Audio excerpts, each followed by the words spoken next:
Hello, my friends. Happy December 2nd, and welcome to Master Microstrategy, the only daily show that is bringing you microstrategy news, updates, intel, Michael Saylor's genius, 7 days a week, literally 7 days a week. So, subscribe because this show's coming at you 7 days a week, my friends. And I'm loving creating this content. I hope you're enjoying it. But please remember, this is not financial advice. So, consult a financial professional before you make any decisions. And today's a fantastic day. I mean, every day is a fantastic day to be a MicroStrategy holder, but especially days like this, because let me go ahead and refresh this and you'll see a little confetti come down from MSTR-tracker.com. Why? Because 15,400 Bitcoin have been acquired. We now, and I say we because we are shareholders, we now own 402,100 Bitcoin, my friends. That is fantastic. I'm excited. I hope you're excited as well. That puts the MicroStrategy in the S&P 500 at 117 out of 500. I love the fact that the Bitcoin value per basic share went up to $165.35. It's still a $15 billion profit for MicroStrategy with a 65% return. And please remember that in Q1, maybe Q2 at the latest of 2025, fair market accounting is going to be implemented, which is going to just skyrocket the earnings per share for MicroStrategy. So that is one date that we, of course, will be covering. And of course, is very exciting for all MicroStrategy holders. But life is good. Michel Saylor is buying Bitcoin. MicroStrategy is buying Bitcoin. Our Bitcoin value per share is increasing. Life is good. Let's get on to a little bit of news here. And of course, the first news article is going to be all about MicroStrategy buying 15,400 Bitcoin amid a Bitcoin rally to $100,000. And they talk about the Bitcoin buy spree and what's next for Bitcoin price. And again, this is just all great to see that the media news is reporting these headlines. Again, as I mentioned in the last episode, some of them are misleading, and that's okay because any news, any media, like all media is good media. All attention is good attention for this because there's always going to be haters. There's always going to be lovers. There's always going to be people in between. And guess what? Those people in between, they're going to get excited about this constant, amazing media attention of Michael Saylor buying more Bitcoin, of Bitcoin going up. Life is good. Let's go on over to the next article. This one, the title is Michael Saylor urges Microsoft to join the Bitcoin renaissance as MicroStrategy soars 465%. So we love seeing this. We absolutely love seeing this, my friends. I'm about to show you actually a 3-minute and 21-second clip of Michael Saylor's pitch to the Microsoft shareholders. Now, let me just tell you, if the Microsoft shareholders, if they don't get convinced by what Michael Saylor pitched in those 3 minutes and 21 seconds, they deserve to stay poor. Now, of course, I'm joking a little bit there, but come on. It is 2024. It's almost 2025. Bitcoin has been crushing it now since 2011 is when it started taking off, and it hasn't looked back since. What are you waiting for? Put the best money in the world on the asset sheet, on your asset sheet. Put perfect money into your treasury. What are you doing having dollars that are just melting ice cubes, just erode away at your value? It's just sitting there, just collecting dust and rotting. That's what your dollars are doing, Microsoft. Get a clue, please. Get Bitcoin, get perfect money, put it on your balance sheet, put it in your treasury, put it in your reserves, make it happen. Don't be late to the party. If you are, I'm sorry. We're going to just get richer and richer every day, week, month, and year that we hold perfect money. Bitcoin. Let's move on over to something I wanted to share right here. Of course, my favorite ex person here, the Bitcoin therapist, he just says, think about this. Apple has 162 billion cash on hands. That money is rotting. Amazon, 88 billion, Meta, 65 billion, Nvidia, 38 billion, Microsoft, 75 billion, Tesla, 33 billion, Google, 110 billion. Rotting money. What do you think they're going to do when they finally realize, when they finally figure out what you and I have already figured out, that Bitcoin is perfect money? They're going to go into it. And then what's that going to do for MicroStrategy, for MicroStrategy, for MSTR? That's going to skyrocket the stock because when Bitcoin goes up, MicroStrategy goes up. It's very symbiotic like that, usually at a 1.5 to 2x lever. So awesome stuff there. Let's go to this tweet right here. This is from Michael Saylor himself. Great announcement that MicroStrategy acquired 15,400 Bitcoin for 1.5 billion at an average of 95,976 per Bitcoin. And now they hodl 402,100. MicroStrategy is always having fun. What is that? 2,100, 21 million Bitcoin ever. They're always looking to go for that 21 when they can. $42 billion plan over 3 years, 21 billion ATM, 21 billion bonds or convertible debt. It's lovely how they get to pick and choose how they do this. And this is awesome, by the way, achieves a Bitcoin yield of 63.3% for the year. That is amazing. So that is benefiting you and me, shareholders, every single day because the Bitcoin yield is going higher and higher. I wanted to share this tweet from Ben Workman. MSTR Bitcoin per share. This is was posted today, 12/2/24. He talks about the metrics, how it continues a vertical ascent through this quarter as it stands after the most recent purchase. MicroStrategy has 11.3 billion left on the ATM that can be utilized. The current metrics are as follows. The fully diluted shares are X. The fully diluted shares put to 1 BTC is 672.1. Relentless execution. And if you are watching this, look at this chart right here. I mean, this chart is so exciting to see if you really study what's happening with the outstanding shares, with the diluted shares, with the Bitcoin outstanding shares, and then with the Bitcoin diluted share. It's a very exciting chart to see. I wanted to share this as well. Already shared that one, but I wanted to share this one right here from Bitcoin Archive. Just in Mara Holdings to raise up to $800 million to buy more Bitcoin. They bought 600 million Bitcoin 10 days ago.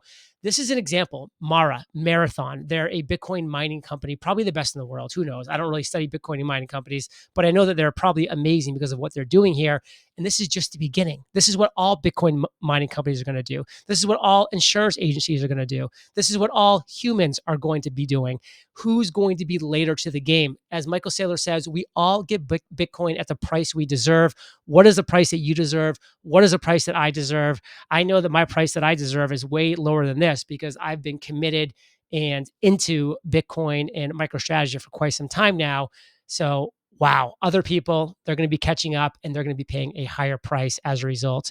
I wanted to share now this 3 minutes clip. This is, as Vivek will say, will blow your mind. This is the Microsoft Bitcoin strategy. So I'm going to go ahead and press play here and let's enjoy Michel Saylor's 3 minutes of gold. And again, just before I press play, this is what Michel Saylor is going to be presenting in his 3 minutes. He gets a percent to Microsoft shareholders to convince them to put Bitcoin on their balance sheet in their reserves. He has this opportunity. He was the chosen one to do it, and this is what he came up with. Microsoft can't afford to miss the next technology wave, and Bitcoin is that wave. Bitcoin represents the greatest digital transformation of the 21st century. It represents digital capital. The global wealth is distributed across assets that provide utility and others that preserve capital. But risk is destroying trillions of dollars of that capital every single year. And investors are turning to digital capital in the form of Bitcoin in order to avoid that risk. Digital capital is economically and technically superior to physical capital, and it represents a revolutionary advance in capital preservation. The asset class itself is growing from trillions to hundreds of trillions of dollars, and it is backed by digital power along with political and economic power. It makes sense for Microsoft to be powered by digital capital. Bitcoin's the best asset you can own. The numbers speak for themselves. It makes a lot more sense to buy Bitcoin than to buy your own stock back or to hold Bitcoin rather than holding bonds. If you're going to outperform, you're going to need Bitcoin. And those bonds are undermining your options market and your equity liquidity. Luckily, you have an alternative. Public support for Bitcoin is surging, as is political support, as is support for the US Bitcoin Strategic Reserve, as is Wall Street support. And the President of the United States says, never sell your Bitcoin. That's why we're entering year one of the crypto renaissance. And you have a choice to make: cling to the past or embrace the future. Divest billions of dollars and slow your growth rate. Invest billions of dollars and accelerate your growth rate. You've surrendered hundreds of billions of dollars of capital over the past 5 years, and you've just amplified the risks that your own shareholders face. If you want to escape that vicious cycle, you're going to need an asset without counterparty risk. What if you could buy a $100 billion company growing faster than Microsoft for 1 times revenue? What if you could keep doing it every single year? It's time for Microsoft to evaluate its Bitcoin strategic options. We've created an open source model. You can plug in your own assumptions. You can convert your cash flows and your dividends and your buybacks and your debt into Bitcoin. If you do that, you'll add hundreds of dollars to the stock price. You can create trillions of dollars of enterprise value. You can strip away risk from your shareholders, and you can prosper on the Bitcoin standard. So do the right thing for the world and adopt Bitcoin. Do the right thing for the world, my friends. Adopt Bitcoin. Now, I'm not going to lie. I wish that Michael Saylor maybe had a little more of my energy and flow during that. He seemed a little choppy and a little un-Michael Saylor-like because he's typically a great orator. But you know what? We're going to take it. He said a lot of good things. I hope he gets through to the Microsoft shareholders. But if he doesn't, again, their loss. It's not our gain because it would be a gain if they did that, but it's not really a big loss for us either because everybody's coming. It's just a matter of when. Now I want to play this video. This is an epic, epic video where Ben Workman just gives a masterclass on content around MicroStrategy that I truly believe you must hear. You must listen to it. So enjoy. The best storyline in corporate finance today because he's taken a very non-traditional approach to this, but he's using all the traditional levers that some of these companies have. He's just utilizing them in a different way. So when you look at kind of the levers that a company like MicroStrategy has to pull on as they implement this strategy, they've really got a few main ones, right? There's the ones that everyone kind of knows about at this stage. There's traditional debt, right? Just taking a loan from a traditional lending institution. But in their case, they're taking that traditional debt and converting it into Bitcoin. They're buying a hard asset with that money. The other ones that you're going to have are things like at the market offerings, ATMs, which most companies that are publicly traded, they have. It's a way for them to raise capital basically by selling their shares into the market at whatever the current prices are, right? So they sell a share, they collect whatever the dollar value is associated with that share price. And in traditional, for most stocks, you're looking at them using that capital for operating expenses, right? Something that may not be accretive to the shareholders directly. If you're just using that capital to keep the lights on, the people that are holding the shares are getting diluted every time that you do that. And that's a problem for a lot of capital intensive organizations, right? To stick with the Bitcoin mining or the Bitcoin space, the Bitcoin mining companies have this problem because there's a lot of capital expenditures that need to be made to buy the mining equipment. And so a lot of times, because they're not good candidates for traditional financial instruments, traditional debt, they have to actually go and raise most of their capital through these ATM offerings. And that dilutes the shareholders underneath, right? And if you can't generate as much value as you're diluting, they've now lost value in their shares. So MicroStrategies is a little different, right? They're essentially looking at this going, when can we use the at the market offering in an accretive manner to our shareholders? And what that looks like to someone like Michael Saylor is they'll look at what is kind of the net asset value of our company, right? Which has largely become tied directly to their Bitcoin holdings. I mean, they have about $17 billion worth of Bitcoin on their balance sheet right now, and they've got, 4.2 billion in debt. But so he's looking at how's our stock trading relative to that asset value. And if our stock is trading higher than one, using the ATM is accretive. Now he's got other tools that he can use as well. So he doesn't have to use it in non-pristine conditions to do so. But when you get to these periods where Bitcoin goes in these cycles that everyone's seen, right? The 4-year cycles where the price starts to run and then you get these lulls. Well, what we're watching right now is we're in one of those cycles where it's moving up. And that brings excitement in the market and it brings more eyes to MicroStrategy because they're really the first player to do this at large scale. And that new capital coming into the company has pushed the share price higher and higher. So now they're trading, closer to a 3 times net asset value. Well, using an ATM when your share price is 3 times the underlying net asset value on your balance sheet, now you've got a really accretive method to purchase an asset to put on your balance sheet. So he's leveraging those inefficiencies in the market and saying, I can create continued value for my shareholders by ensuring that if I use the ATM and I'm issuing more shares, they're getting more shares, more Bitcoin per share allocated to them, right? So the shareholders win. And this is a cycle that he can do over and over and over again whenever the conditions are right. So it's a new way of thinking about how to use an ATM versus the traditional, we'll use it for an acquisition, we'll use it to fund operations, whatever they may need it for at the time. MicroStrategy is basically saying operations are covered. We have positive operating cash flow, no problem there. We're going to use that capital to buy a hard asset that provides a lifetime of potential return to our shareholders. And that's what they've been doing with the ATM. So that was a new approach to using an ATM. Then he went a step further and he looked at, well, what else is out there in the markets that there's demand for? And one of those things is the convertible debt, right? And convertible debt, for people that might not be up to speed on exactly what those instruments are, is it's a bond with an option to convert into shares at certain prices, right? The conversion price. And there's certain funds or institutions out there that can only trade convertible debt. And so he was looking and going, well, where is there demand out there in the market that will bring capital into this ecosystem? And what do they want? Right? Well, they want volatility. And so what Saylor's doing is he's offering them a product where he's going to sell these convertible bonds at 30, 40% out of the money, right? He's selling them at future prices. They get those shares at a price that's 30 or 40% beyond what it's trading at today. And then he's giving them this bond that they can now trade as a part of whatever they've told their investors they're going to do, which is trade convertible bonds.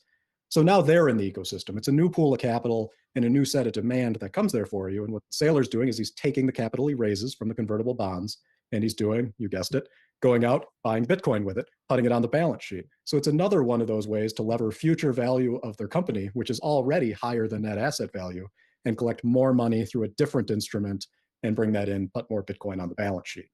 So he's been really using these levers very strategically throughout this process. And we got to keep in mind that we're only about 4 years into this with MicroStrategy, right? And the important part, I think, for him and what he really focused on early was scale. So we saw him being very aggressive throughout the last several years, making sure that their balance sheet is really directly tied to Bitcoin because it creates a separate product offering that they essentially have to bring to the market, which is volatility. Right? Everybody loves volatility out here in the markets, whether you're an equities trader, whether you're a convertible bond arbitrage trader, like whatever your game is, you want volatility. That's how you create the returns. And so it's bringing all this institutional level capital to the table that's really made them the premier product for volatility in the market. And the more volatile it becomes, the more interested people are in trading it, right? So it's a very interesting dynamic that he's really laid out for the markets with a new product that is now eclipsed in enterprise value well beyond what they ever generated with what they actually core did as a business, which was the BI platform, which still performs well, generates all the cash flow that enables all of these things. So when we look at market cycles, right, which was one of the other questions you'd asked, there's different things to look for. With Bitcoin going in these bull and bear markets, you start to get this expansion and contraction of the net asset value, right? The multiple to net asset value. It expands and it contracts as there's more money coming to the stock, as money's coming out of the stock. And that brings different vehicles to use. You use different levers during different times. So say a company was trading below net asset value for whatever reason. That's a tough sell to go issue equity or raise convertible debt because you're doing it below essentially the net asset value of your company. That's not really accretive, and you're going to introduce large levels of dilution early in this cycle. So what a lot of times you would see people do is they would just go raise traditional debt. If their cash flow can support the traditional debt, they'll start there. And then you wait for these cycles. If you're buying an asset like Bitcoin that you know is going to be volatile and you're expecting it to increase in value over time as the dollar debases, then you've got time where you can wait for that value to come, for that multiple to your net asset value to expand. And then you've got ways to get out of that debt if you want to, right? You could go issue a convertible bond and you could take that, refinance the debt, or you could go use the ATM if you get a big squeeze in your share price and you could use that capital to get rid of it. But that's really your starting point if you're a cash flowing company. As that multiple expands out, you can start to look at really the two main other drivers, the convertible bonds and the ATM. Now, the ATM, you like to use sparingly and you like to use it more when that expansion has really happened. When you're getting in the 3+ multiple to net asset value, that becomes really ideal conditions to start using an ATM. But when you're kind of in that 1.5 to 2.5, one of the best things you can do is you can sell the convertible bonds 40% out of the money, right? You can take your share price that's trading at 2 times NAV, and you can get the money at another 30 or 40% beyond that. So you're issuing less shares than what you'd have to do with an ATM today, but you're collecting that money today and buying the asset today that you think is going to appreciate. So when I look at it, I kind of see it as being your first stage is going to be your traditional debt if you're just starting out. Your second stage is going to be issuing the convertible debt. And then once that volatility really picks up in your stock and you're getting more of these wild fluctuations, when you start getting those squeeze conditions into your share price, then it's time to look at the ATM and really start utilizing that value as well. And there you have it, my friends. Highly, highly recommend following Ben Workman on X. He just drops unbelievable value bombs. And I will say some of them are like this long, and he warns you that they're long, but they're super valuable. They're really interesting. And again, the comments that are below them are very interesting as well. Just great conversations are happening all the time. And I hope you enjoyed this episode of Master Microstrategy.